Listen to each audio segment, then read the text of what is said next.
Hello, everyone, and welcome to Taking Over. We're on the wrong sides because I had some technical difficulties during the introduction. I am, of course, OLED Ed Fries, as Barry apparently doesn't know because he's not sure which stream has which people.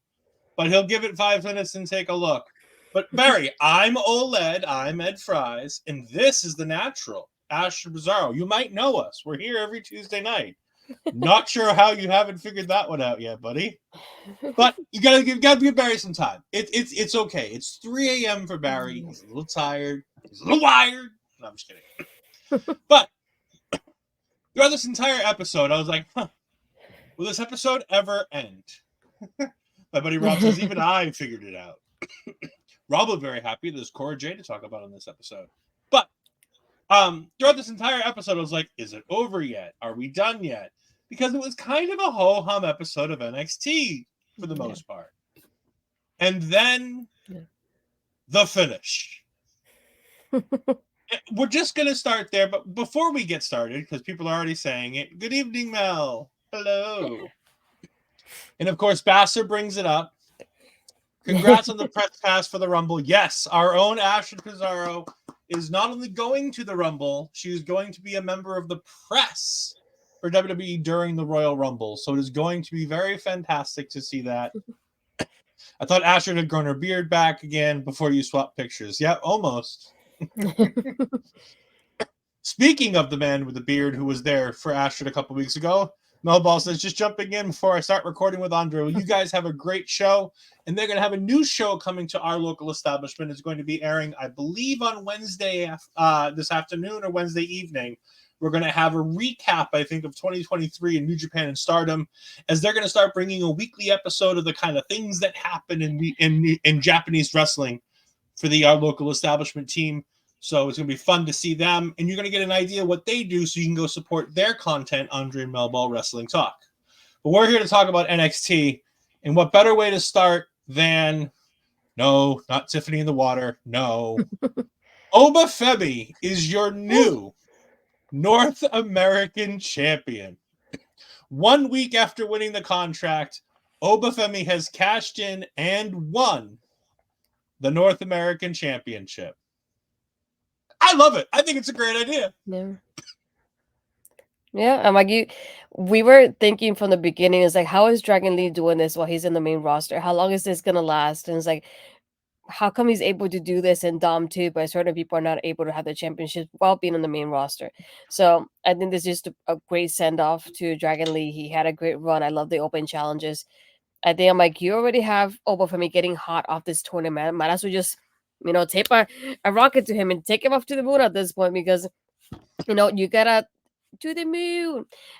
You gotta take those moments of like when you notice how they're popular and you gotta, cash on that. And right now you see how you could hear it from just this match in itself. The crowd was so into him. I was like, yeah, he's definitely gonna win this. And I feel like this is something that we needed to see happen. Again, this is exactly what I also wanted to happen with Lola as well. But we're not going that route, it seems like with Lola. Every week I'm So, getting like more and more disappointed about her. I don't know, tournament win, I guess, compared to him. But yeah. so here's the difference. When Obafemi came out to cash in the contract, the crowd gave a damn. When Lola Vice came out to cash out the contract, Crickets. not, not so much. And that has nothing to do with men versus women. I think it has to do specifically with two different characters. Lola Vice has not been the best portrayed character on television. More importantly, they have given us, one, a big burly dude that just throws people around. People like dudes like that. We like to see our wrestlers that can just take little guys like Dragon Lee. Perfect example tonight. He gets to take Dragon Lee and just toss it. Barry coming in and saying Obafemi waiting to go for the title after Dominic lost it made great sense. I mean, if you want to hear crickets on a show about year-end awards, you need to find out whomst I picked for my Wrestler of the Year. So go back and watch the award show. It is on the YouTube channel. You can go ahead and find it, and you can listen to 3 other people get silent. I maintain I have valid reasons why my Wrestler of the Year in WWE is the absolute best pick. Silence again. Let's go on. You know what, though? I have one person in this chat who does agree with me. Anyways, we're going to go back to the start of the show. Barry also says, Obafemi's not bad on the mic, which helps. I agree. He cut a digital exclusive promo earlier this week, which I showed to Ash, which I loved. It gave him a minute and a half where he was just talking. And yes, he has an accent, but it's a clear, concise voice. It's a good voice. It has some power to it, but it's not too strong. You can understand him. He tells a nice story. Now, granted, they could be very choreographed promos. Who cares? He's doing a very good job with them. More importantly, you put him over there with Lexis King in a promo segment.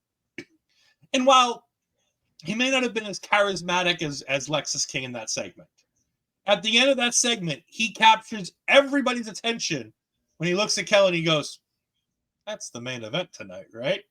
She goes, "It is." And he just looks at the contract and goes, "Okay. Noted." Noted. Ed is wise. Dom is great. I wouldn't. I wish he would have thrown Lexis around though. Like it would have been awesome to see it as a 3-way and having thrown Lexis around too. I would have loved to see that too. I would have been fine with it too. I was worried when the bell rang that Lexis was going to get involved and it was just going to lead to a story between Oba and Lexis. And I was like, oh, you throw it away after 1 week. And then I thought when Dragon Lee attacked, I thought that was Lexis King. And I was like, oh, that makes sense. He's going to tease the cash-in to prove to Lexis that he can be the champion that Lexis can't. And Lexis is going to screw him. And it starts, I'm like, oh, that would be a good program to get to Vengeance Day. But again, we'll get to all that when we get back to the main event. But we do want to start with the shock of it all, that Obafemi ends the night as North American champion. We start the night, however, and again, more fun with Ed and videos.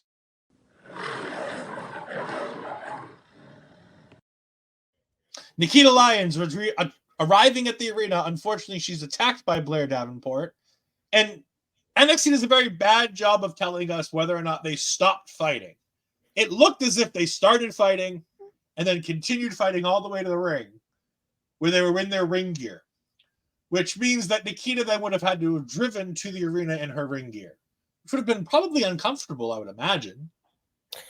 I mean, you're a girl. Does that ring gear look like it'd be ultra comfortable to drive in? I wouldn't, to be honest.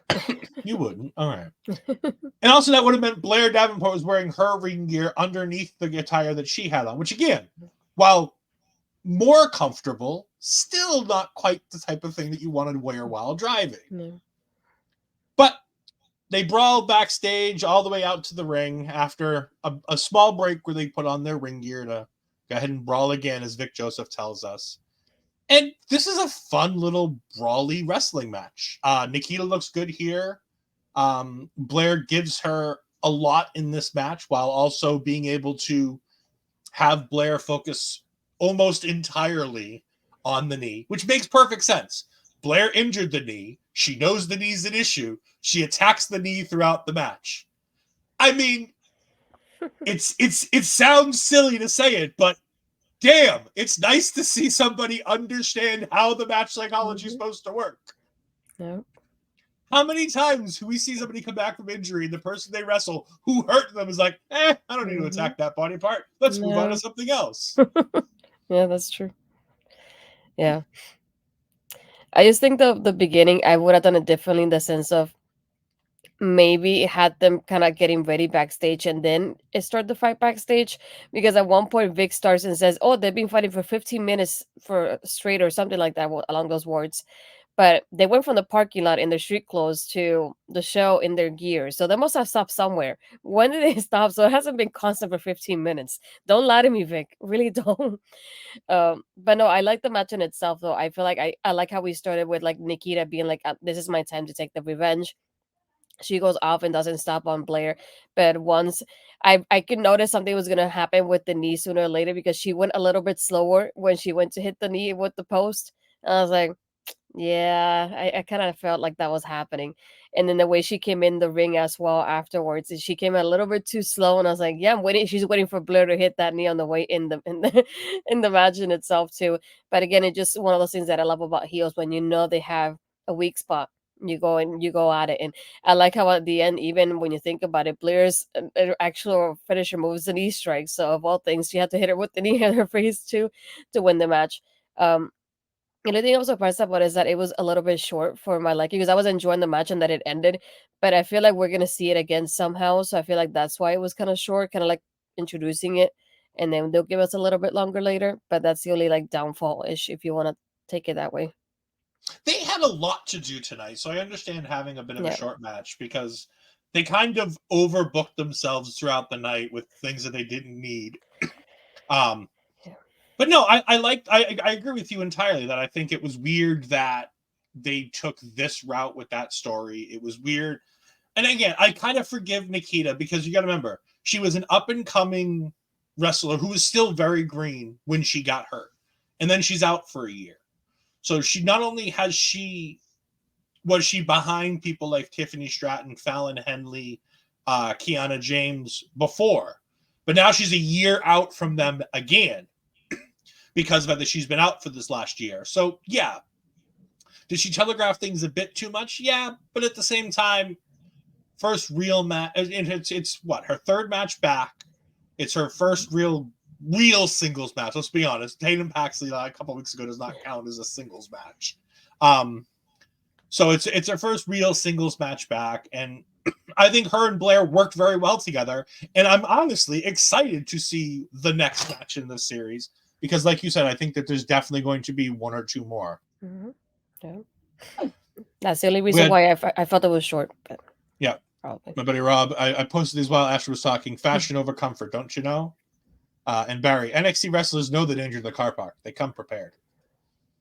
They do indeed. Also, don't forget, our good friend Bobby Munson is here. And remember, you can have the week of Munson that was last week, where he was on Ring Respect Radio on Thursday. He was on a show with me on Friday for the year-end awards. He did the MLW watch-along of the train wreck that was MLW Coliseum, or as Alex Kane calls it, an epic, wonderful show.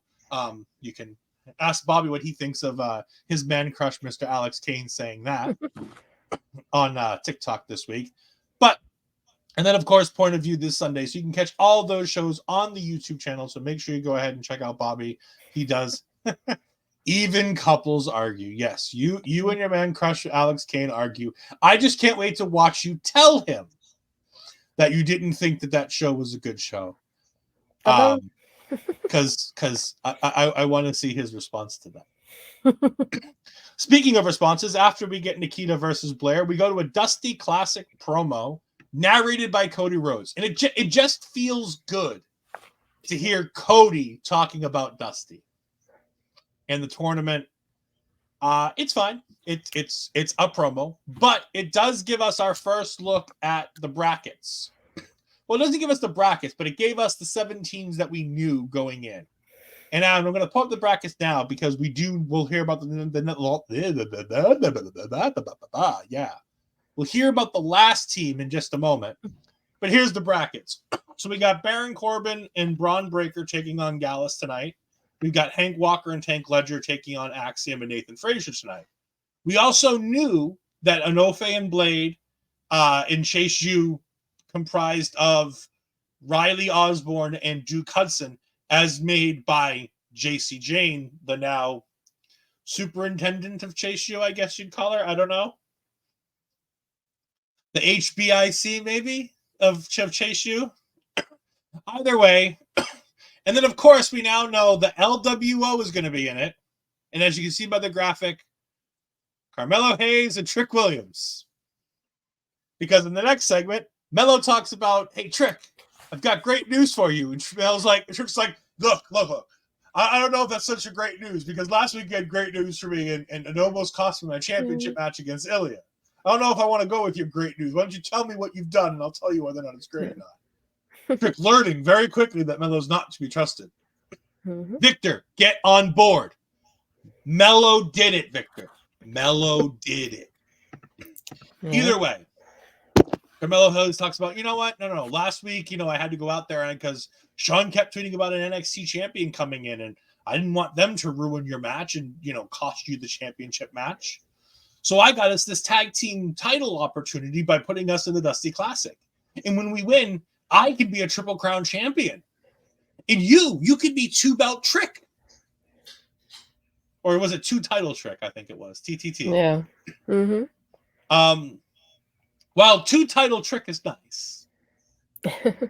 And obviously, I would love for Carmelo Hayes to be the second Triple Crown champion in NXT, third Triple Crown champion in NXT history. I almost forgot about one guy. Just because he's in AEW doesn't mean he's no longer a Triple Crown champion. He's even a devil. He even tried to steal Carmelo Hayes' Trick catchphrase. Well, at least AEW marketing tried to steal it from him. Anyways, yeah. What do you think about Trick and Melo being in the tournament here? I mean, I called the those we were watching the show and they had the video package. You were naming the teams for our notes. And I go, and you said there were 7 teams, and I'm like here doing my process of elimination to figure out who's the other team. And I go, I think it's Trick Melo. And you said no, but I think that, and then I kept thinking about it, and I was like, no, I think they'll have Trick too busy with Ilya moving forward, and I don't think it'll be good for Carmelo. And then I think you mentioned something along those lines too. And then we get this backstage segment, and he goes, "Yeah, put us in the Dusty Classic." And I go, "Oops, never mind, never mind. I cancel what I just." But again, I feel like this is gonna keep building up to the trust issues that Trick already has with Carmelo to further that storyline.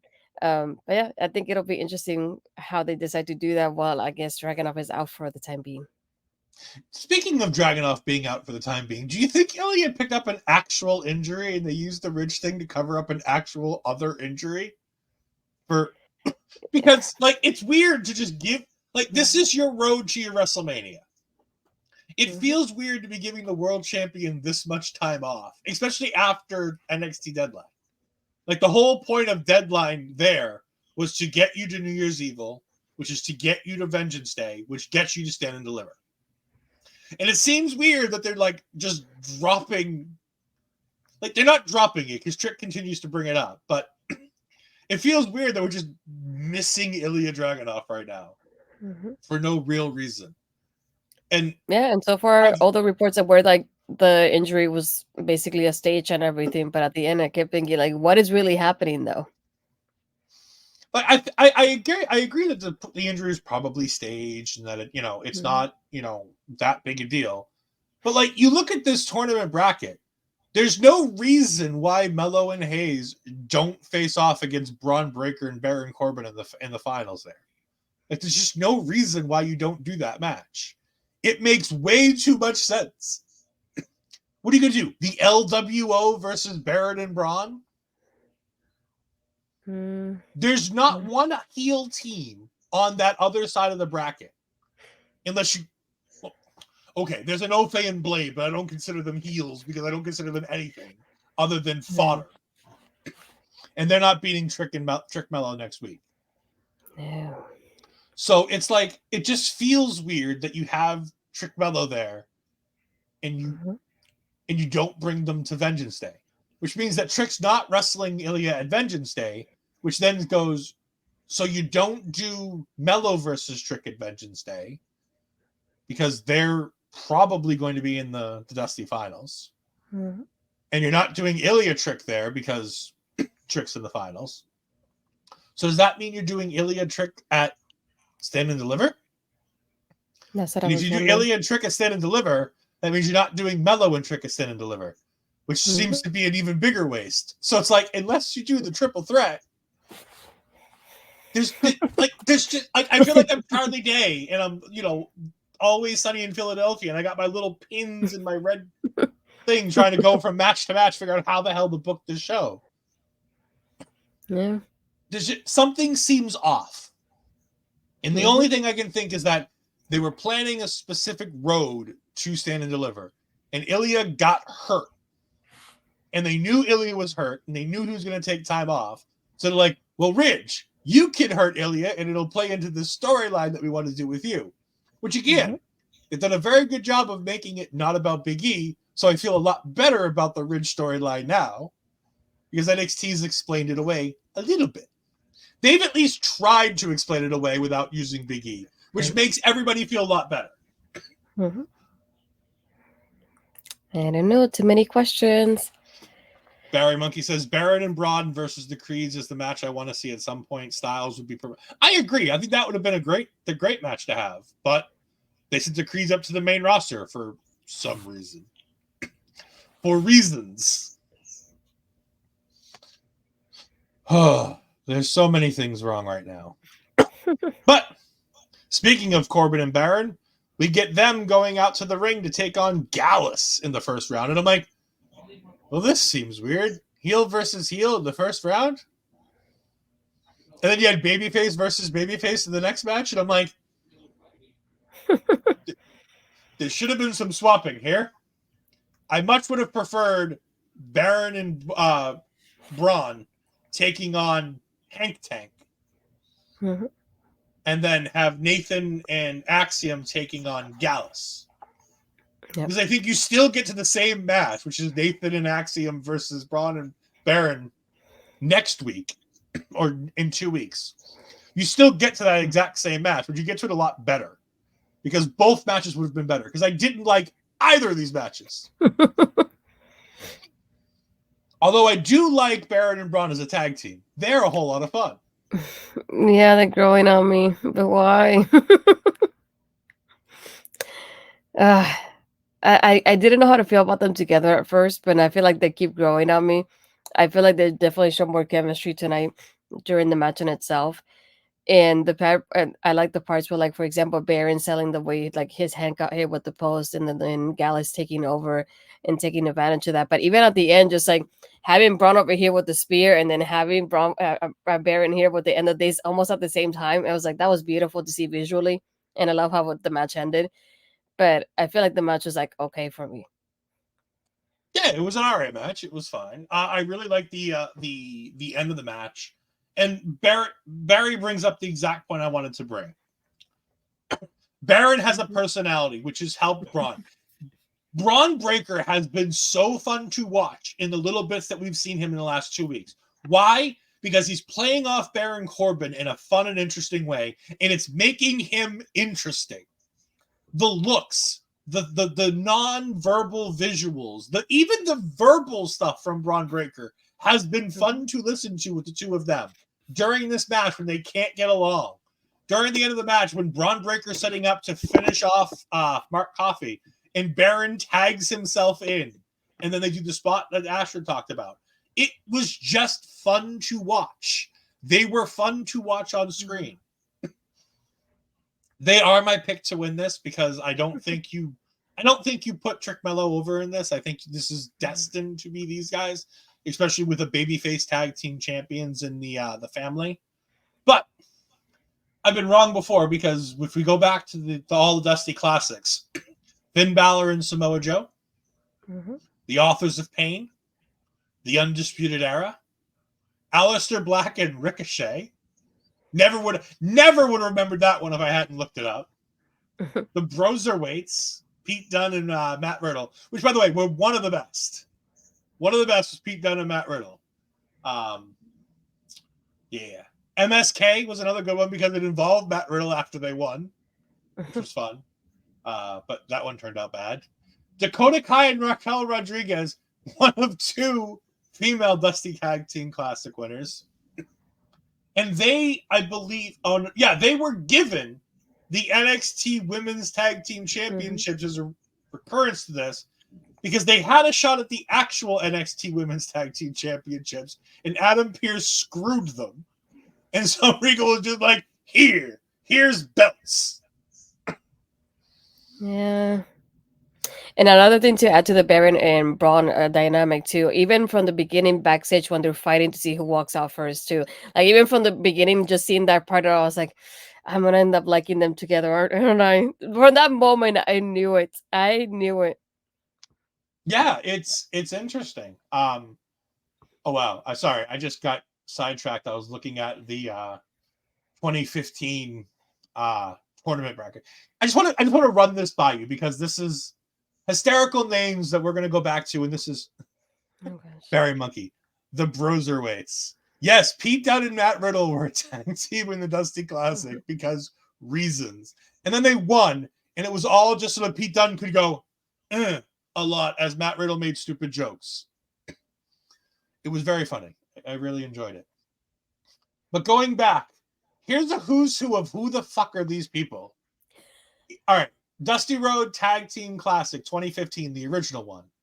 Enzo Amore and Big Cass defeated Angelo Dawkins and Sawyer Fulton. Oh, I know Fulton, yeah. Finn Balor and Samoa Joe defeated the Lucha Dragons of Kalisto and Sin Cara. Blake and Murphy, without a name, just Blake and Murphy at this time, defeated the Vaudevillains of Aiden English and Simon Gotch. Elias Sampson and Tucker Knight defeated the Revival. Got defeated by the Revival. The Hype Bros of Zack Ryder and Mojo Rawley defeated Alexander Wolf and Noah Kaká. That one I don't know, the last one. We do know who he is. They just haven't. I know, but I don't know the name. Kona Reeves. Oh. He was the finest. I love Kona Reeves. He was one of my favorites of early NXT. I can't wait to talk about him when we do Talking Takeover. American Alpha of Jason Jordan and Chad Gable. I miss Jason. Neville and Solomon Crow. Solomon Crow just popped up in MLW as Sami Callihan. Yeah, the hacker. Baron Corbin and Rhino defeated the Ascension of Connor and Victor. Oh my god, I love the Ascension. They were so freaking nice when I met them before. When I told them my name, they told me my name was pretty. Aww. And then DIY of Tommaso Ciampa and Johnny Gargano defeated Tyler Breeze and Bull Dempsey. Dang. Random generator. Boo! No hate for Sammy. That's for Sammy. No. See. Here's the thing. I love Sammy. I think Sammy's great. I think he's ultra talented. I think he is a massive upgrade for the MLW roster because he's a better version of Raven. He's Raven that people actually give a shit about and can, have a wrestling match as opposed to walking around the ring very slowly. Like, Raven makes Von Wagner look like a Hall of Fame wrestler. It is. Bobby just says great. Me and Bobby will have to talk about this at a later time on probably an episode of Point of View. But anyways, getting on. The Dusty Classic is going to be fun, and Baron Corbin and Bron Breakker are into the next round. I'll do it. Sure. Done. Sure. Done. I don't have any authority to do this, and neither do you, but I'll do it. I don't think Sammy will ever come. I don't think Sammy will ever come back to NXT after his first run here. No. He was not a very happy camper. Barry says, I'm really happy to see a Sammy in MLW, as he's not in TNA. My opinion is similar to Bobby's. Like, I don't get you guys, Mike. I'll take Sammy Callahan. I think Callahan's great. Nope. However, after this, we get our first segment of Tiffany at the ranch. Astrid, what did you think when you saw Tiffany show up at the ranch? Her outfit was it made me laugh. I knew how it was gonna go. I was just trying to see how visually what she would wear. And she had to wear everything like that. Pink cowboy hat, the little skirt, the barely top, and the boots. I was like, I love how Fallon goes, I actually had an outfit for you. And she's like, ew.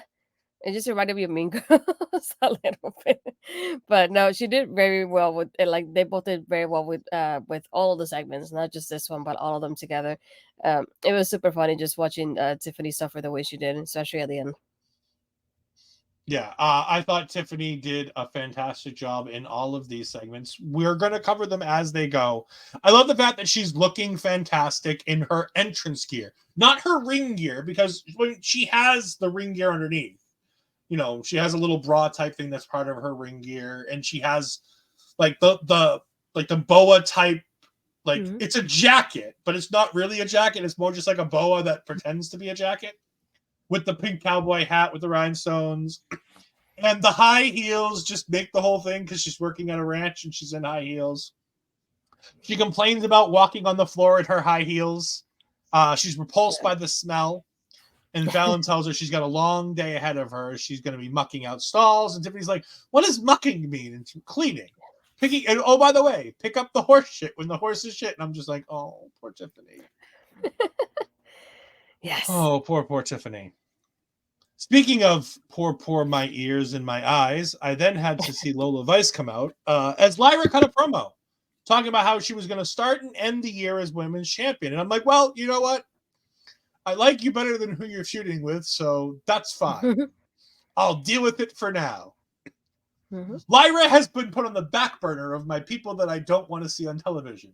Why? Because she cut a decent promo here. Like, there's a point in this promo where she's going at Lola Vice and Elektra Lopez, and she sounds like she can cut an actual good promo. Yeah.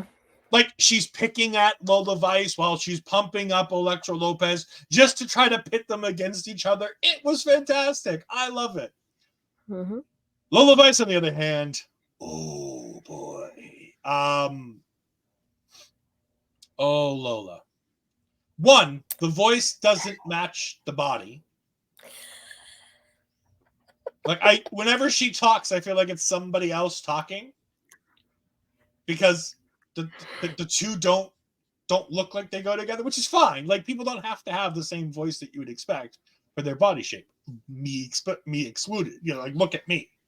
I don't have the same voice that you would expect from a big burly guy like me. However, that was the nicest thing I could say about her promo, because the rest of it just like there's nothing redeeming about this promo from her. Not one bit of it. No, nothing. In my notes, I literally have she comes out and talks vague trash because I couldn't be compelled to write down any of the things she actually said. Because I was more important about writing down the things that Lyra said. When Lyra goes, she calls herself Latina Heat, and she's going to bring the Latina Heat at one point. And Lyra just, without missing a beat, goes, "You, Latina Heat? No. All you do is shake your ass on Instagram and make all the boys drool." Well, the Latina Heat, the only one I see with Latina Heat in this ring is Elektra. She's like, La Madrina, the woman who kept the Legado del Fantasma, held together. And I'm like, that's great. She's tying together storylines from SmackDown. She's tying some things with the LWO who are still here. She's doing all kinds of good work. Like, she was doing yeoman's work, trying to make this all go together. So kudos to Lyra. She's my star of the week because she tried her damnedest to make this shit work. Yes. I think my favorite part is about the contract too, because we have mentioned it like here and there through the weeks as it's been happening. Every time that we get Elektra mentioning the when she gets interviewed, she talks about the contract. She goes, "Yeah, I'm going for the championship," and Elektra's like, "Yeah, the tag team championship, though. The tag team. Don't forget about me next to you." And to be able to hear Lyra go, "When are you gonna bring it down to her though? That you're going for the singles title, not for the tag team one?" It's like, oops, did I mean to say that? Yes, I did, kind of thing. It's just so funny to like see that and see somebody else talk about it because it's something that's been unmentioned between them. It's the matter of Electra going, "Don't forget about me, I'm right here," and then it's the first time that somebody else points it out to her the way she did. And I love how like you said, like the way she mentions like the Latina heat. I only see that radiating from Electra over here, not from you, honey. And the way like she talked about Legado was like, that makes me think about her going to the main roster, going with Legado against Zelina there. So I I enjoyed every bit of this from Lyra's end. Yeah, Lola. I feel bad. It's like, why does she have to win? I would have preferred Kalani at this point, really. Yeah, no, at this point, I was all for Lola winning at first. I Told you. really wish Kalani would have won this thing. I mean, God, I could never have imagined this girl being this much of a train wreck. No, and I like how I'm even like, like she I'm not pointed it even out to her. talking It's about. like, I'm not even talking about yeah, her in ring. Like her in ring, no. it's not great, but it's getting better. Mm, She's yeah. getting better. She's improving in ring. But my God, they've got to get this woman in promo class. But even she mentioned that she's like, I don't want to face the girl that's shaking her ass on Instagram. I want to face that MMA fighter that I know you have a background in. And I was like, she doesn't Yeah, even feel that way anymore. yeah, no, like they've taken all the specialty away from Lola Vice and made her feel so unimportant.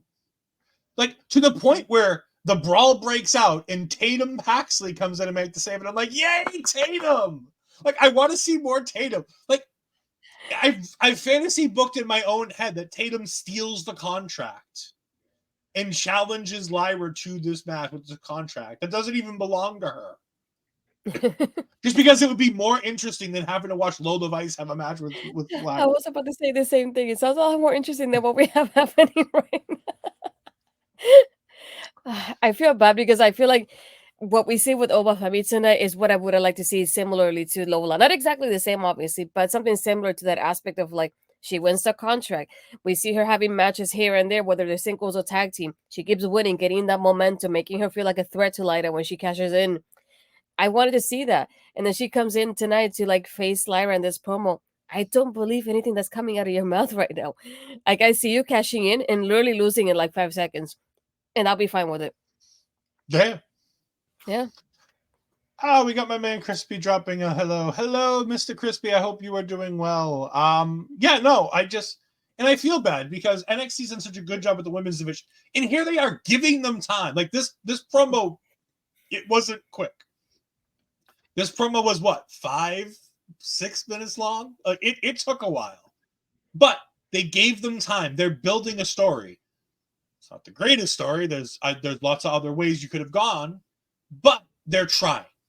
Give them an A for effort. They're trying to get this Lola Vice thing over. They're trying to make this work. So at least they're making an attempt.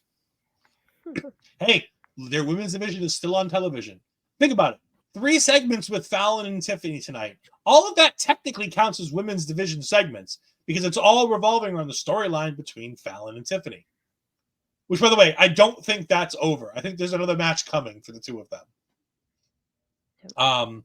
Speaking of other matches to come, Metaphor are very excited, which made me very sad. Metaphor here talking about the breakup and taking credit for the breakup of JBBJ. To which I don't understand why they thought they did. Like, I understand that they broke up after Briggs lost. But I don't understand how they think that the loss was the catalyst to go ahead and, like, it. Oh, God, I hate Metaphor. Sure. Briggs come in, tells them they're all wrong, and wants another match for the Heritage Cup.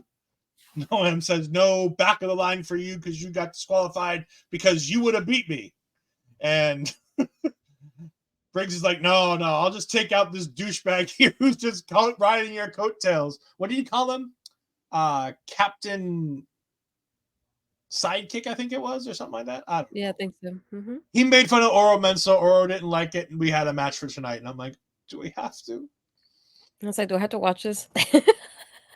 I said we had to watch it, so you have to watch it. Backstage, assistant Ava is hard at work as Luca, our man Luca, is trying to get his loss overturned, considering his foot was underneath the ropes, which is very true. You can see from the angle that his foot was under the ropes. However, assistant Ava goes, look, I may be the assistant to the general manager. However, I am not a referee, so the referee's decision is still final. But I'll talk to Sean and let him know that you're upset about this to see what we can do about it. And Luca seems to be appeased by this solution, and he walks away. And in watch Dragon Lee. I've never seen visa issues get settled so fast. WWE's lawyers are very good. Yep. He wants to go ahead and defend his championship tonight, and Lexis King walks in, and I'm like, oh. But you know what? At least his beard is growing in a bit more, so it's like straight now, as opposed to like the fucking Batman weird symbol he had shaved in there a couple of weeks ago.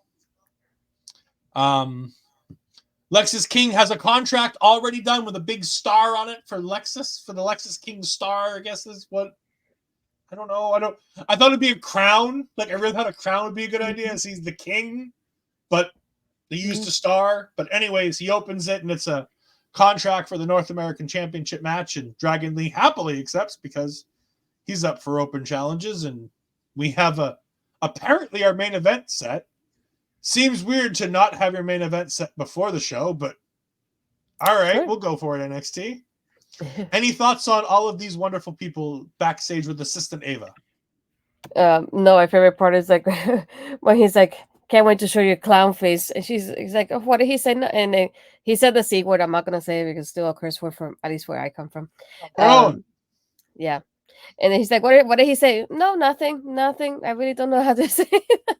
It was she so funny. Says you don't want to know. That was too funny. But no, I like the interaction here between Dragon Lee. I had a feeling he was going to come back like sooner than we thought.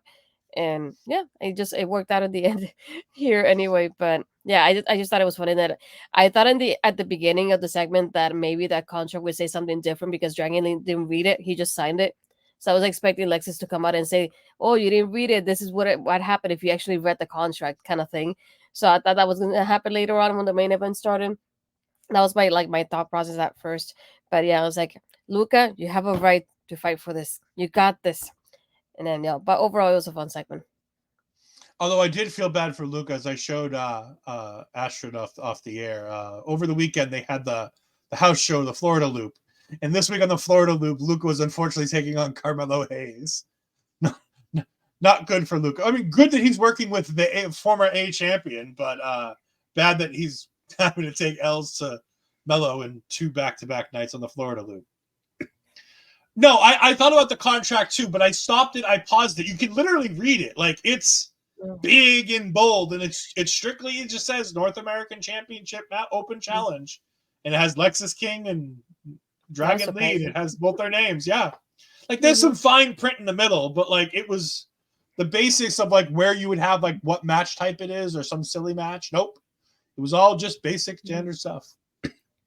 Speaking of basic standard stuff, Josh Briggs dominates Oro Mensah for the majority of this match. The only time it feels like Oro Mensah gets any involvement into this match is when Metaphor interferes. And unfortunately for him, the second time they interfere, it doesn't work, and he gets his head taken off by a clothesline from hell. My favorite part of this entire match has nothing to do with the match. It has to do with commentary, because of course it does.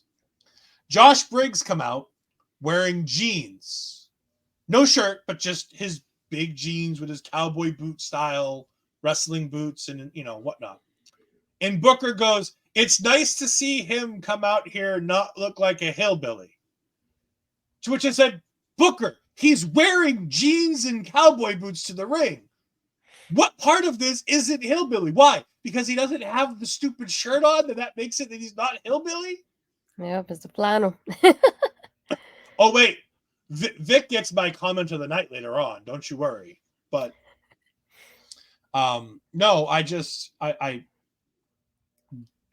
sure, Josh wins. The push of Briggs continues, which makes me happy. But otherwise, this felt like LOL, Josh wins. it was a showcase match for Josh Briggs. That's all it was. Mm-hmm. I like when he pins Oro, though. He starts looking at Noam Dark as Noam starts crawling inside the ring to try to help Oro, and he just stares at him like, "You're next." So Vengeance Day, we get the Heritage Cup rematch, I'm assuming, correct? You think? Yeah.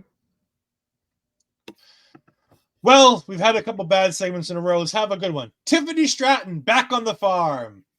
And this time, she's just finished doing her first task of the day, which they didn't really tell us what it was. They didn't show it to us. But her second task of the day is washing Buttercup. Because Buttercup did something again. Fallon's people are very vague, and I don't like it. Because, like, if I'm running a business, I don't want vague answers to what's going on. Like, if Fallon's in charge, he should be getting direct, knowledge. Hey, the horse did this, this, and this. We need to clean the horse up. No, we don't get, the horse did that thing again. What thing? What needs to happen? And she says, "You're up, Buttercup." And Tiffany's like, "Don't call me Buttercup." She's like, "I wasn't. I was talking to the horse." And after Tiffany gets finished washing the horse, she looks like this. I don't know where all the dirt came from that's on her body, because it wouldn't have come from the horse. Because the horse looks the same. Like, you can see the white horse behind her. This horse didn't look that much different throughout the entire segment. But here you get a good idea of what Tiffany was wearing, and unsure why this was the outfit she chose for the day, but she did. It's fun. I've enjoyed these two segments so far. They play off each other so well. To which people are like, "I want them to team," and I'm like, I don't. But at the same time, if you do, I don't hate it. Mm-hmm. Because I don't want them to stop being together. Like, I think that's fun. We'll see. I mean, they haven't said anything about the Women's Dusty Classic. They haven't yet. We don't even know if we're getting a Women's Dusty Classic this year. Yeah. Cody did promise us a Men's Dusty Classic. He did not, however, promise us another Women's Dusty Classic. We also get the D'Angelos taking on OTM here. This was a fun match. I enjoyed this. This was all right. I thought this was going to be the main event of the evening.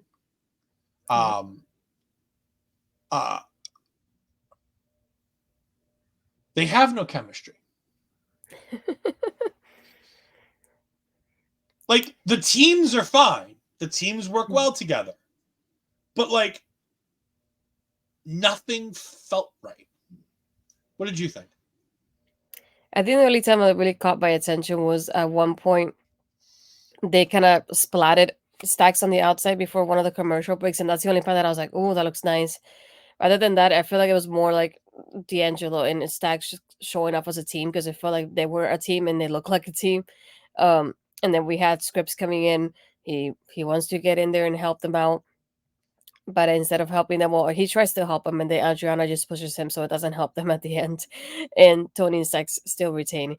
And I don't know if you want to discuss it now, but I figured we have later on what they're outside walking out. They see Jada Parker sitting by the car. She's like, "Have you figured out, the problem that you have with Riz?" And they look at each other like, "Nope." And she's like, "That's your problem. You gotta figure out somebody that go against Adriana." And that's why I'm here. So it's nice to see her getting some kind of direction, see how she grows with them as well. So I think that'll be interesting moving forward to see too. Yeah, I'm very excited for the idea of bringing in Jada Parker. While I wasn't sold on Jada Parker's in-ring talent during the oh, hello, Papa Smokes. Thank you for joining us. We greatly appreciate it. I didn't like I said, I didn't hate the match. I think OTM is getting better. Even that one spot that you're talking about, that great spot that they did on the side, the timing was off. Stacks hit the ground before Lucien ever touched him, which was a problem for me. Like, it's a cool spot, but they didn't execute it perfectly, which again goes back to the timing. Stacks' timing was, granted, Stack was being thrown, but Stacks' timing was still off. Barry says it was awful. The other tag matches were miles better. I agree. The other tag team matches on this show were better. But then again, one of the tag team matches on this show involved Baron Corbin, main roster star. Bron Breakker, future main roster star. Like him or hate him, Bron Breakker is going to be big on the main roster. He's going to have big matches. He's going to do big things. He's talented in the ring, if nothing else. He might be boring, but he's talented. And then Gallus. While Mark is their biggest fan, absolutely rightfully so, that you have to have, Gallus being one of your big things. They're talented in the ring. They're one of the best tag teams in the UK scene in NXT UK for a reason. They've come over here and had good matches with pretty much everybody. So that match was going to be good no matter what happened.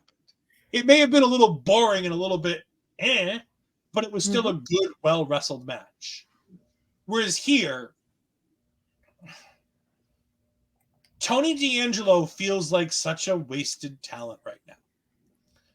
As a tag team champion, I feel like he's at his lowest point that he's ever been.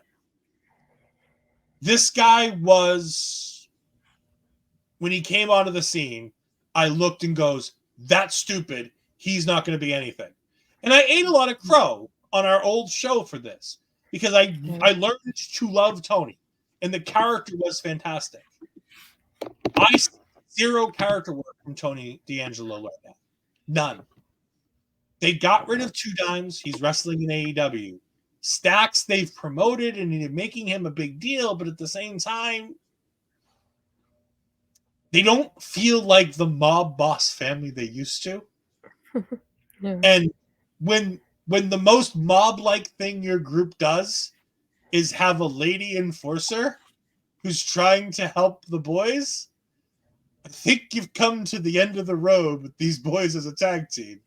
And it's time for Tony to get back to winning singles titles because he needs to get the hell out of this tag division before it ruins his career. Plus, if you think about it visually, like when we had the moments with like them versus Legato, he looked great because he felt like him and he had a posse behind him, basically. Not him and the partner who are looking as equals right now. But I think it's better if you look like a leader, like the boss man, and then all of a sudden you have a bunch of people behind you that are actually helping you out. It's like the most we've seen them from like being a boss man kind of thing is like they were collecting money from people because of Adriana not too long ago. That's the only thing that felt like kind of like mafia, like if you want to put it that way. But it's just a point that I feel like they kind of lost track of what his character was, and at this point it's just like, what do you do with him and Stacks as champions? Like, I feel like it's better when they're chasing people, because I think like they could kidnap somebody, they could pretend they're killing somebody, things like that. Like, they could make it fun on the way for them to chase a championship. But now that they're champions, you can't do anything in that aspect either. The most fun mob-like thing that they've done recently is when Joe Gacy got out of the trunk last week and might have killed a dude that was in the trunk already. Like, I still want to know whether or not Joe Gacy killed the dude, because he got out of the trunk and they're like, hey, there was a guy. Yeah, I took care of it. What did you do? Did you set him free? Did you kill him? Did you throw? Like, what did you do, Joe? Like, that. And the fact that he's the more interesting part of all that, not them, when that's their gimmick and not his, is a problem. Like I said, we like to focus on the good things that are going on in NXT. We really do. However, I'm not going to sit here and say everything's rosy when things smell like shit.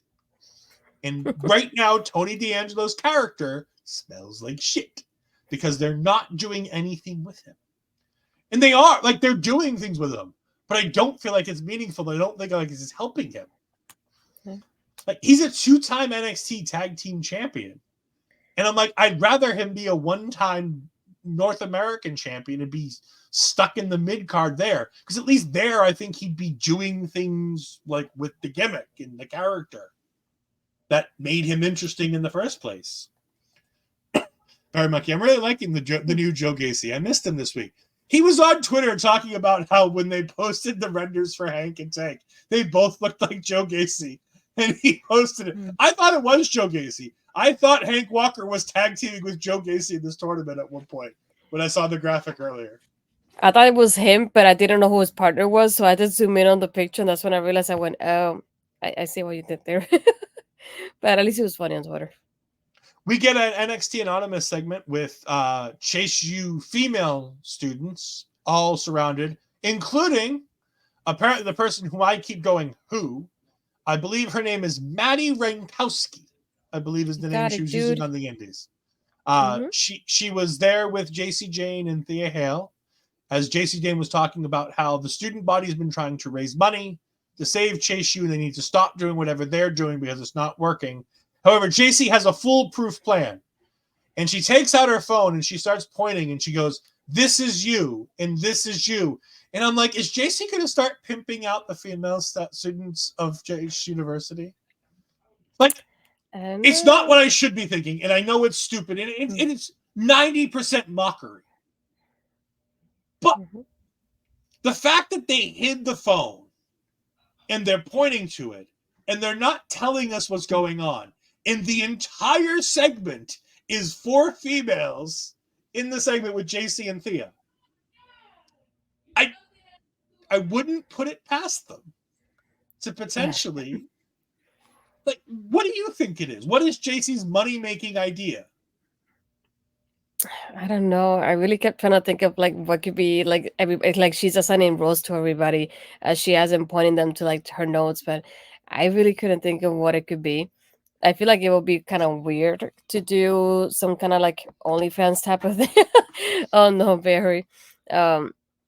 I don't know. I feel kind of weird at the same time, but at the end, like I do want to say congratulations to Maddie if she is there because she got signed former NWA Women's Tag Team Champion, so it's pretty nice to see her there.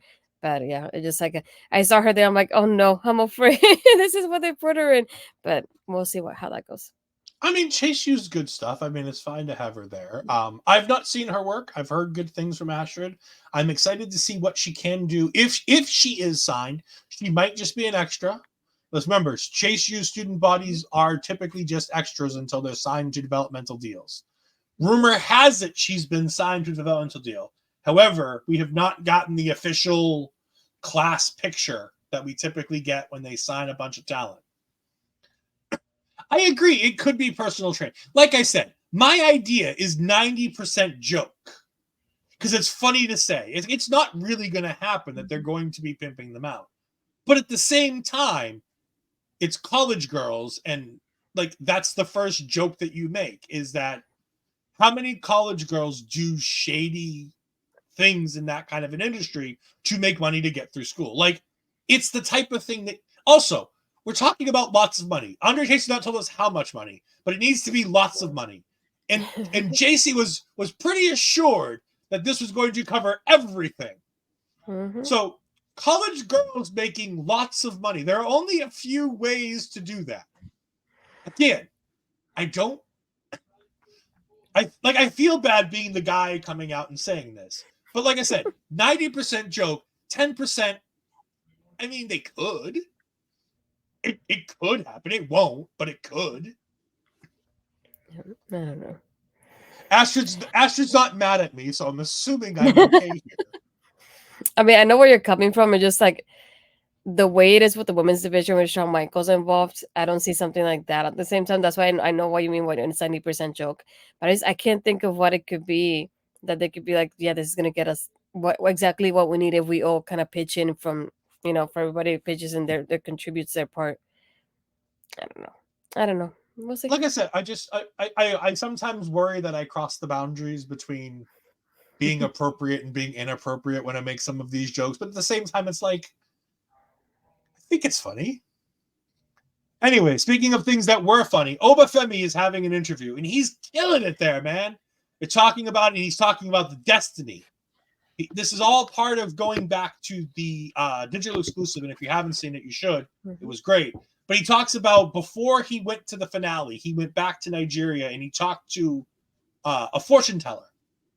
Because in some of these other parts of the world, not in the US, but a lot of these other parts of the world, it's not considered taboo. It's not considered different to be going to fortune tellers. They are widely considered. Hell, in some countries, they are part of the governing body.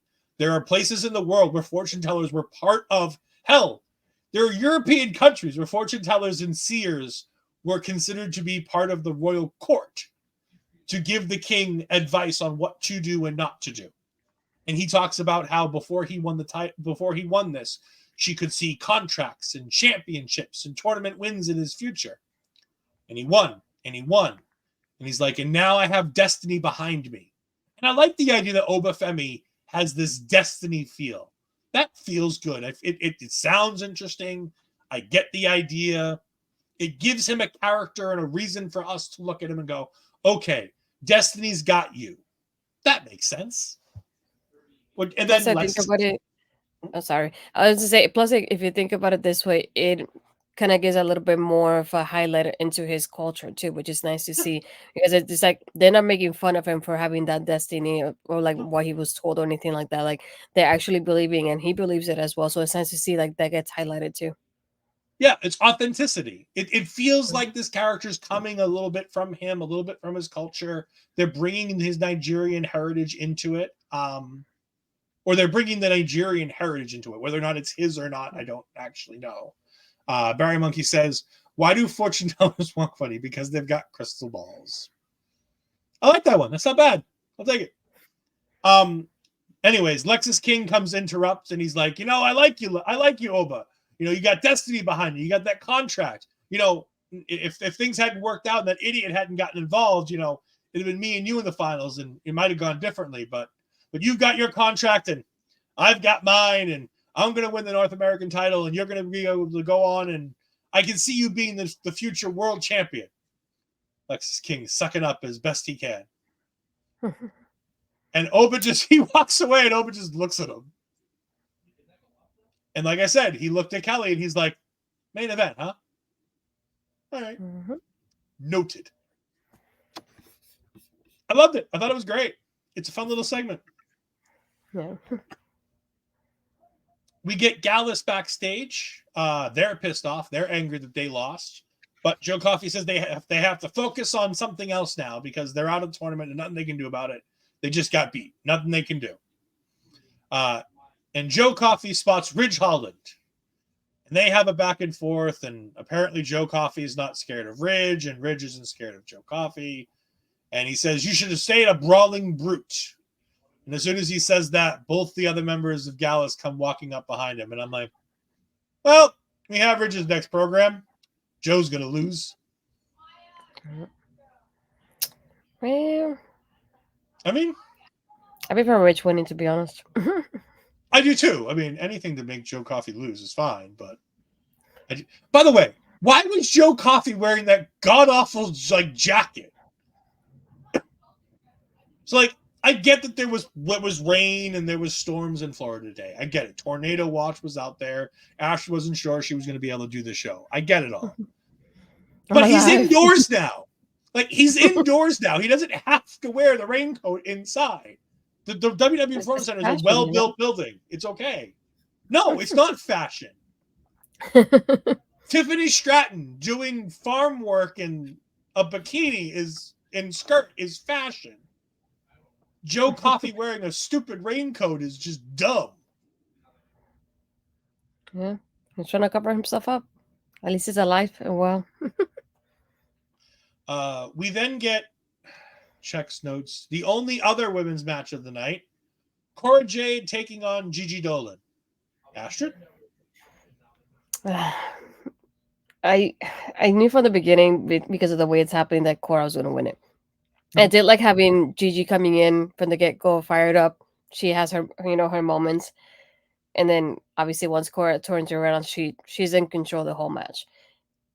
Obviously wins it, but it just like I keep thinking is like when are we gonna involve her in the championship match? Because right now it just feels like she's winning like different like random singles matches, and it almost feels like for no reason because we already have Lyra, and then Lyra with Tatum, Lyra with Lola, and then Lyra with Blair, but they still haven't given us like a hint of her. I know she kind of mentioned it once, but I just feels like they don't have a direction for her at the same time because I would like to have her in some kind of feud that's like solid, kind of like a Tiffany and Fallon going on right now. Like even though there's no title involved, you can see them like they have something going on a weekly basis. They either have matches or they have backstage segments or even like tonight with the ranch. But with Cora, it just seems like picking on people backstage in the locker room and going against them on a weekly basis. And I'm just like, okay, when are we gonna get something like more permanent work, with her, with somebody against her? And that's the only thing that I'm missing right now with her. I already posed it out right. The best thing about this match is it was short. It's fine. They had a fine wrestling match. They did some stuff. It was all right.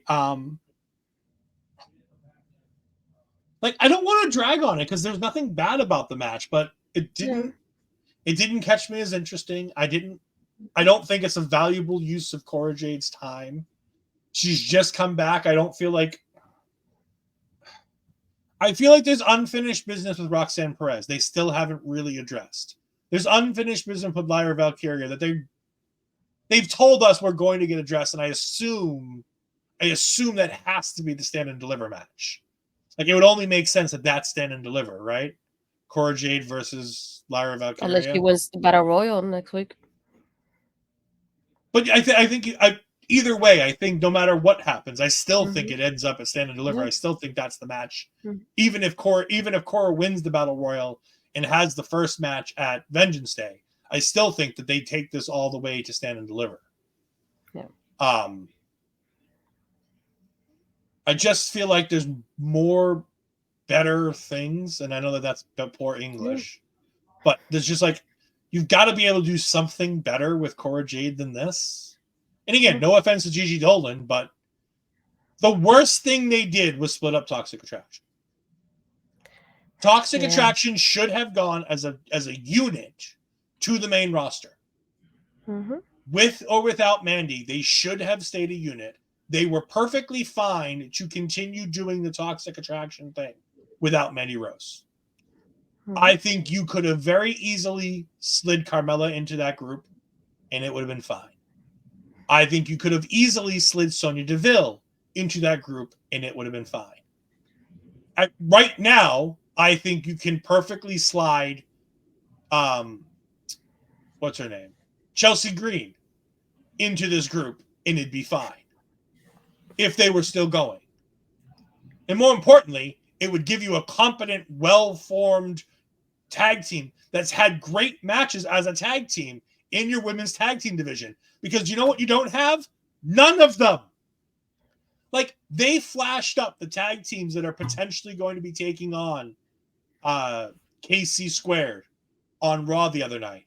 And they were The Way, which is fine. Indy and Candice are a fine tag team. Tegan and Natty, no, please no. No more of that, please no. And then I honestly don't even remember the other team that was sitting in the corner. But there was another team on the TV screen. And none of them, by the way, are the Unholy Union, who are still somewhere after Halloween Havoc. And that one upset me because to me, it would have been better if you would have kept Toxic Attraction. You would have put them against Damage Control in SmackDown. The Unholy Union would have been great in either brand. And keep going with that storyline about the titles being cursed because they mentioned it and then flip, nothing happened afterwards. And just like, okay, what they cursed. Why did you curse him? Are you gonna chase them so you don't they're not cursed anymore or something? But nothing there either. And I just at this point I feel bad. Like, what was the point of calling them up? I would have rather kept them as a team with the tag team championship that we had in NXT. That was going fine, by the way. But yeah, it's just that yeah, I remember I think it was Stephanie Hardy, if I'm not mistaken. She did write an article from Daily DDT about how the girls being a tag team like that, and it just keeps reminding me like how great it would have been for them together on the main roster, especially with all these women's tag teams. Like that would have been a great time to have them in there and the Holy Union, but nothing. I'm just disappointed at this point, but like with the breakup and the calling them up. And it's weird because I could have sworn that Gigi Dolin was going to be the stronger of the two. I still think she's stronger in a promo. I still think she's the stronger wrestler. I still think Gigi has all the things needed to be a bigger star. And at every point, JC Jane is turning out to be the star. They've put JC Jane with Thea Hale. She's made Thea more important. She's made Andre Chase more important. She's made this Chase U story so much more interesting.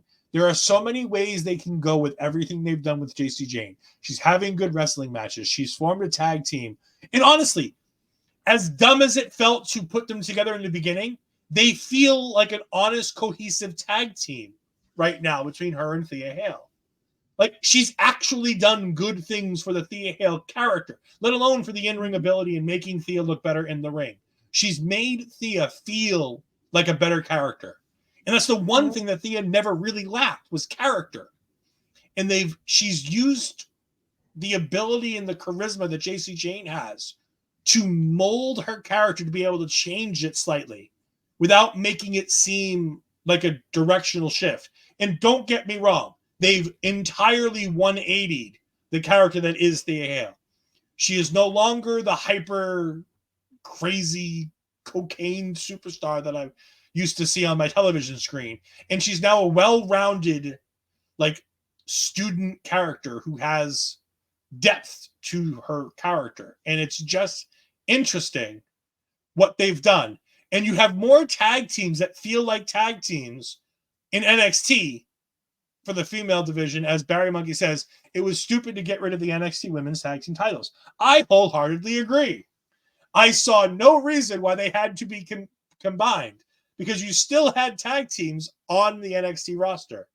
Hell, I don't want to see them, but Lash Legend and Jakara Jackson are a tag team. They're honestly the best way to put the two of them in any match is to put them together as a tag team because they're much, much better as that than they are at anything else. Mostly because Jakara can pick up the slack for Lash. But you have all these other women's talent, like Kiana and Izzy would make perfect sense in a tag team division. Lola and Elektra make perfect sense in a tag team division. You could put some of these other people into tag teams and make them feel like they fit. But you just kind of threw it away. Like I said, there wasn't a lot of great things on the show until the very end and all the Tiffany Stratton stuff. Everything else kind of felt lackluster, including Nathan and Axiom taking on Hank Tank. It was fine, but again, babyface versus babyface felt a little weird. Yeah. Not only that, but I think it was funny because when the match started, I kept thinking. First, we have Bron and Baron, two singles guys, win the in the match for the tag team tournament, and then I kept thinking, does that mean Axiom and Nathan are gonna win this one? The two singles guys are gonna form a tag team and win this one. Sure, they're gonna win over the established tag team. I that part, like just taking that part out of the match, I was like, whoa, that's not great for a tag team classic tournament. But at the end, I did like how at first we get Hank and Tank being in charge, and you can see them like taking control of the match. But once they tag in Nathan, it's all over for both of them, and I felt so bad. But I did love the entrance between Axiom and Nathan. Chef's kiss. That was my favorite part. Was I wrong, or did I misunderstand this? Was Booker T at one point trying to figure out if Hank and Tank had cut off shorts? It doesn't surprise me if you say that. All right. Barry's right here. This is the best I've seen Hank Tank. I agree. But then again, they're in there with Axiom and they're in there with Nathan Frazer. These guys can make anybody look good. They're very good, competent tag team wrestlers. Like, yes, they're not a tag team. And here's something I want to discuss because you brought it up and I think it's interesting and because there isn't much more interesting on this show. The idea of the single stars defeating the tag teams. I got it a little bit more with Baron Corbin and Bron because they're both world championship caliber tag team wrestlers. Baron Corbin's wrestled as a tag team champion before. Bron Breakker, not so much.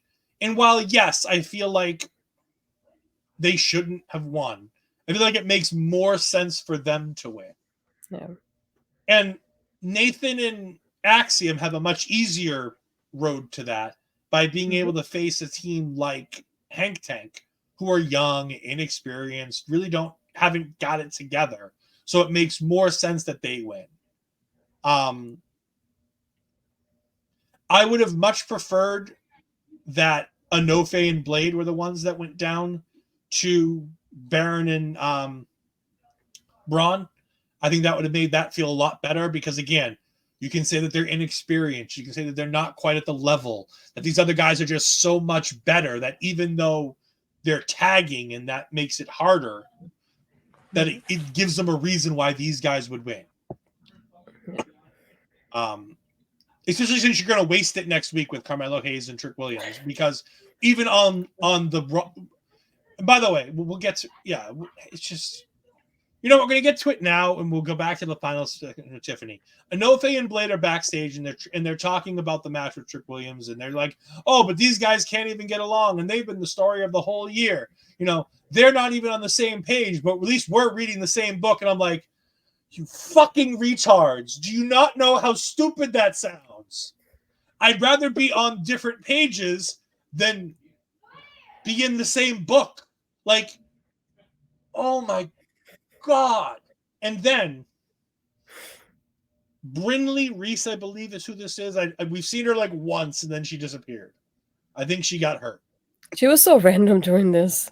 She comes walking in and she's like, all right, guys, we're going to work out. We're going to work out. And like, Enofe's like, all right, she's a pretty girl. I'm going to like pretend like to do something. But like, she's trying to get them to work out. And she's like, come on, we got to get you like 6-pack abs. And they're like, Brindley. And then like, they pull apart their shirts to reveal they have 6-packs. And she's like, oh, okay, well, if you ever need anything, let me know. And I'm like, oh God, I've just realized what they're going to do to this poor girl. Do you remember Simon Dean? Do you remember Riddick Moss in the Riddick Regiment?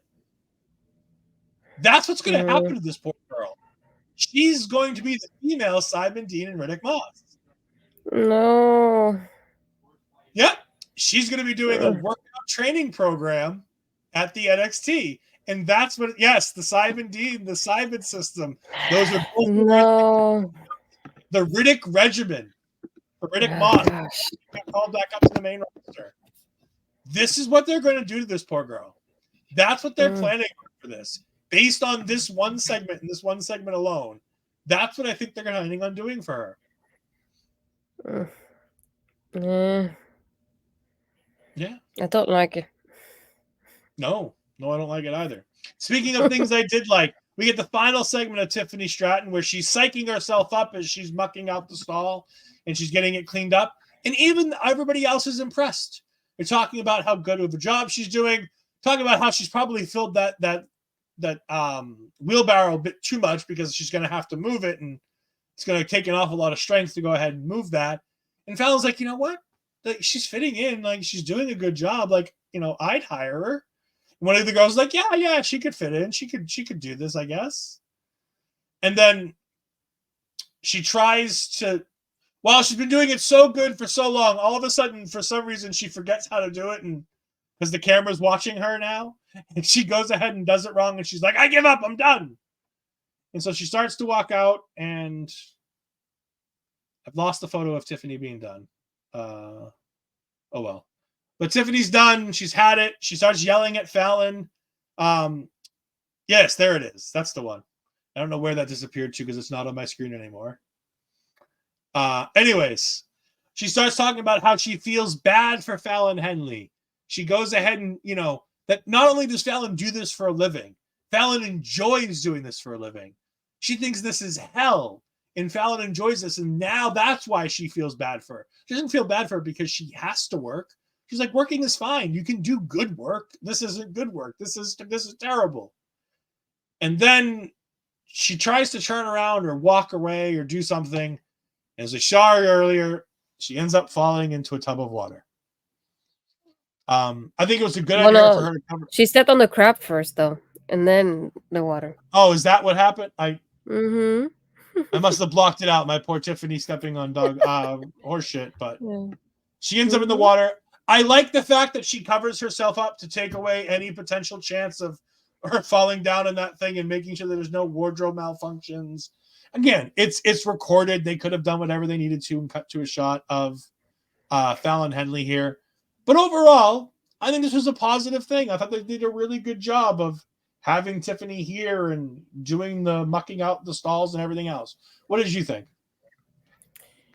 This made me laugh so much. That's what I kept thinking, like from beginning to end. I enjoyed each one of the segments. Yeah, it was like she was so in character. She did great as a character there. I kept thinking it reminds me of Mean Girls, with like, ew, like I can't believe I'm here kind of thing. But I couldn't say anything. Like, she looked great doing this, which is ironic when you actually follow her and getting wet and dirty. But yeah, I like it. It progresses there, everything going on between both of them. So I was like, I enjoyed every bit of it.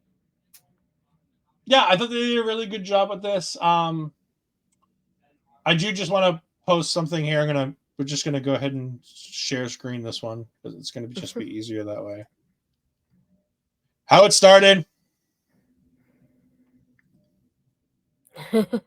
how it ended, and you could even see. Feels like she's having fun doing that. I mean, I would imagine she's probably having a bit of fun doing that. Again, like I said, it's interesting to go ahead and, take a look at it. I thought they did a really, really good job with everything when it comes to Tiffany Stratton this week. And then we got the main event. The main event was Dragon Lee was supposed to be Dragon Lee versus Lexis King. What did you think of Lexis King versus Dragon Lee before we talk about what's coming up next week? I feel like they had a fun match, though. I really enjoyed it.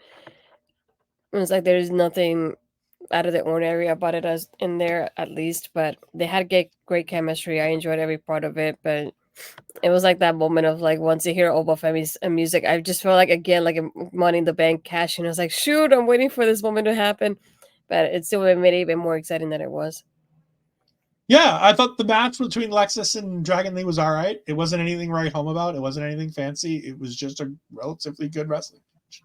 And then Obafemi comes out and he's like, I'm going to cash in. And I'm like, all right, I'm waiting. I'm like, what's going to go wrong? He only got this damn thing like a week ago. He's not really going to cash in this week. Yeah. And then Dragon Lee, comes jumping out. Like, they announced that this is going to be the match. And Dragon Lee comes diving out of, which makes sense. Like, the babyface is like, look, this guy's a big fucking brick wall. I'm going to try to knock him down before it starts. Maybe I can get out of this. And Dragon Lee rolls him back in the ring. The bell rings, and I'm like, oh, God, they're really doing this. And then I was like, I think he's going to win then. Because if they weren't really doing this, I felt like, okay, maybe whatever. But I don't think you throw away Obafemi in 1 week if he's going to lose. I mean, like, if you're going to have somebody lose, you do what you're doing with Lola, where you draw it out for like 4 or 5 months, and then you have them lose. Yeah. And this is a fun little match because of the fact that Dragon Lee's already had a match. So you take that match psychology into it. Is it a great wrestling match overall? No, it takes 2 minutes. It's really not that great. But Dragon Lee has some creative offense to try to go ahead and try to get Oba down. Hell, he even gives him a bulldog, like a spinning DDT, puts him down, gets a 2 count. But Obafemi takes him and he just chucks him across the ring. And then Dragon Lee tries to do another big move.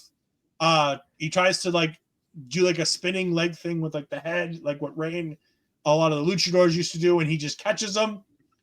And then he tries to go ahead and set him up for like a slam or something. And Dragon Lee gets free and he tries to do a Frankensteiner. And that was never going to happen with Dragon Lee and Obafemi. And he grabs him and he hits that big ass power bomb. 1, 2, 3. And we get it. And I'll show it one more time. And new North American champion Obafemi. And yes, this portion of the crowd, not really sure how they feel about it. Not really doing a whole hell of a lot. But the crowd popped for this. The crowd was excited to see Oba win. The crowd was excited to see Obafemi at all. They were really cheering for him. Like, they weren't even cheering for Dragon Lee, which is scary. Scariest part here is they were not cheering for Dragon Lee. They were cheering for Oba the moment he came out there. Mm-hmm. It's pretty good. Take advantage of it. Mm-hmm. I agree. I think that this makes sense for a multitude of reasons. One, Dragon Lee is the main roster star at this point now. He has things to do on the main roster with Santos Escobar, who, by the way, conveniently just finished the North American title stuff and needs something to do now going forward, now that Kevin Owens is the United States champion, number one contender. So it makes perfect sense that this is the time to do it. Also, it also makes sense that Dragon Lee was never supposed to be the North American champion. This was probably supposed to be Wes Lee, but Wes Lee got hurt.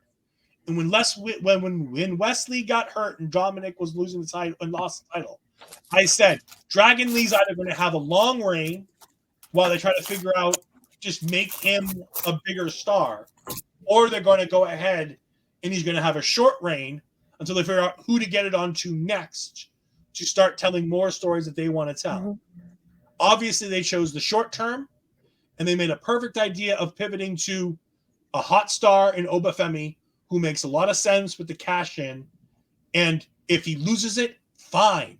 This guy you can now flip-flop this title between 5 guys, until you're ready. You don't have to do anything big with the storylines. You can do, honestly, Vengeance Day. I think it's Obafemi versus Lexis King. Yeah, I was going to say that too. I think Lexis wins that match, to be honest with you. Probably. I'm surprised to see Lexis King cheat to win and somehow win that match. I don't want him to. I don't think it makes a whole lot of sense. But with Obafemi, you're open to a whole lot more. You can have the North American Championship switch hands. You can start bouncing it around a little bit with some of these guys. You can really do a lot more with it than having it on Dragon Lee. Because it's not going to hurt Obafemi anywhere near as much as it's going to hurt other people to lose this championship. Why? Because he's brand new. But he's a hot star. And like you said, he's got the hot hand. The crowd's into him. Put the title on him. Mm-hmm. It's a North American title. You're not putting the world title on him. It's a North American title. It's your secondary championship. He can be mentored from some great talents that you have in that division. I mean, I'm not saying Lexis King there, but there are plenty of people in that North American title division. Drew Gulak, Charlie Dempsey, Axiom, Nathan Frazer. You have a multitude of little guys that this man can throw around for 3-4 months. Hell, you could bring this all the way to Toronto. You could book Oba as champion, throwing around little dudes until Toronto, and then bring in a big dude to take him out. Maybe Ridge Holland. I wouldn't be surprised to see Ridge beat him in Toronto. That might be fun. Yeah, that's true. But we've come to the end of the show. We're going to go ahead and talk about what comes next week. And what comes next week is more dusty first round matches. As we can see right here, we're going to have the LWO taking on Andre Chase University, which is going to be made up of Riley Osborne and Duke Hudson. We're also going to see Carmelo Hayes and Trick Williams taking on Idris Enofe and Malik Blade. You're also going to get a 20-woman battle royal, which I got sent the graphic and didn't download it for some odd reason. I've downloaded everything else but that graphic. But Ashley's going to go ahead and pull that up. Meanwhile, I'll also talk about the fact that we're going to get a tag team match between Elektra Lopez and Lola Vice taking on Lyra Valkyria and Tatum Paxley as a tag team next week. And I'm almost certain that Astrid's going to have that graphic for me right now. Let me go ahead and pull that up. Bam! Thank you, Astrid. So based on this graphic, we've got Tatum Paxley, Lola Vice, Lash Legend, Izzy Dame, Kalani Jordan. I don't know who the hell the blonde is. I know she was in the tournament. I don't remember her name though. Okay. We got Electra Lopez. You've got Carmen. Yeah, you got Kiana. Then you've got Ariana, Gigi, Cora, Roxanne, Fallon, Jada, Blair, Nikkita, and the one on the bottom is somebody. Stevie. Oh, is that Stevie Turner on the bottom on the bottom? Oh, okay, good for her. She's back. Next to Nikkita, yeah. But that only leaves 18 people, which means that there are 2 spots left available. We've been talking about it. Tiffany Stratton is not on that graphic. Potentially could be in that match. I doubt it, but could be. More importantly, you brought up that who's missing on this graphic that you mentioned? JC and Thea. And that, I think, is definitely where we're headed for the final 2 participants. Barry says, I assume Andre Chase is going to cost Chase you the match. He might. I think they win that match. I think that they're the biggest chance to put over of Carmelo Hayes and Trick Williams. I think it's Chase U. If Chase U gets to that match, I think you can theoretically go ahead and beat Trick and Mello with those guys at Chase U. I don't think that's a bad idea. But, I mean, I don't see them losing next week. But, speaking of next week, we'll be back here next week. But, Astrid, go ahead and tell the good people where they can go ahead and buy that delightful t-shirt that you're wearing right now. Look how pretty it is. You can go to foryourwear.com/Astrid Pizarro. As you can see, Mel and Mike already got theirs too, and I just got mine just in time to wear for the Rumble as well. But yeah, if you scan the QR code, that's another way you can get it too. And speaking of the Rumble, if you want to go ahead and buy merch for the Rumble, you can go ahead and use Astrid's affiliate link right here on the screen with this QR code, and you're going to pay the same great prices that you're already going to pay. You don't have to pay anything more, but what you do is by scanning this link and shopping with this link, you go ahead and support Astrid directly so she can go ahead and pay for that hotel room for the Rumble. You can go ahead and help her get some more gear so that she can be ready for the Rumble. You can go ahead and do fantastic things to help out Astrid, like finding out where Astrid's going to be on all the social media platforms. Well, before that, I think Bobby, if I'm not mistaken, Bobby's going to join me this weekend. So, Barry, you should be happy about this. We're going to do a Hard to Kill post show after Hard to Kill this weekend. It's the first official paper before TNA. So, we had to say, we had to discuss it here on OLE. But another thing I would say, stay tuned because we have a lot of stuff that we're cooking behind the scenes, to put it like that. We also have, I know I won't be here for the Rumble, but obviously we're going to have a Rumble post show. I may show up depending if you guys are live by the time it happens too. And we got guests coming up. So I'm just saying, stay tuned. Subscribe to the channel for having, especially on YouTube. Follow us on Twitch. We got a lot of stuff coming up that we're planning. So you never know who's going to show up on screen pretty soon. But other than that, you can find me on my Twitter and Blue Sky as Astrid Pizarro, and then Threads and Instagram is Astrid Pizarro 20. You can also make sure you go ahead and check out her YouTube page, as you can find all of the former episodes of Astrid Asks, including the Astrid Asks that Ed asked Astrid. Some questions. More coming soon. Yeah, you got some more coming up. Have you filmed any, or just? It's coming. Remember, Astrid's gonna be asking a whole lot of people at the Royal Rumble during the press week, so she's gonna have a couple mini episodes of Astrid Asks, or you can do one big Astrid Asks with all of your interviews with all the fine people there. For me, it's pretty simple. You can find me on Twitter at EdFries12584. You can find me on the Twitch where I simulcast all my wonderful content. And for our local establishment, you can find that at EdFries2002. I do some gaming stuff on there when I can. It's been busy with our local establishment stuff. Lately, we've had some changes going on, and I've been making sure I take a little bit more on the back end to make sure that everything's going right. We've got some wonderful shorts that are being produced by Mark Talks Wrestling. So you can go ahead and check out his page. He's made it so great by being able to go ahead and take some of these wonderful segments from our shows and going ahead and breaking them down. So a big shout out to him. We've got Talking Takeover coming up sometime in this month. I want to try to get it done, but we still got some graphical work that we got to do for that. Marvel Talk, we'll be back probably next week, maybe the end of this week. We're going to be talking all things Echo, as Echo has released on Disney Plus. As of right now, I haven't watched it yet. I'm dying to watch it. It looks like it's going to be a lot of fun. We'll be doing that. We have our Marvel MCU Rebound. We're going to be talking about the Incredible Hulk. That'll be probably coming in the next week or so as well. So keep your eyes out for that. What do we got? Any last comments? We got Barry Monkey saying, I'll have to find somewhere to watch Hard to Kill. I mean, buy it. That's it. Not anything else. Honest. It's okay, Barry. It's Impact. Trust me. They won't even know if you don't watch it. Speaking of Impact, can we just have a small thing here? Those new titles. Barry, I want your honest opinion here. Awful, like I think, or good, like Astrid thinks. I think. Barry, what do you think? We're gonna sit very here. We're gonna wait. I will get them props, so they're doing great with the marketing, and I forgot who pointed it out today as well. But the fact that they have they're unveiling every championship every single day, so they have some kind of coverage every single day, and I like having that moment of, Scott D'Amore giving the championship to the champion, presenting it, the pictures, the photo shoot, the whole thing. I love how they're doing it. Whoever's doing it, I enjoy it. Oh, Barry doesn't help us. Come on, Barry. You're supposed I don't to help like me them. on this. I don't like them. I think they're ugly. And it's coming from a WWE guy who our company decides to put a big W on a belt and call it a day. But give me those big W belts any day of the week compared to these new TNA championships.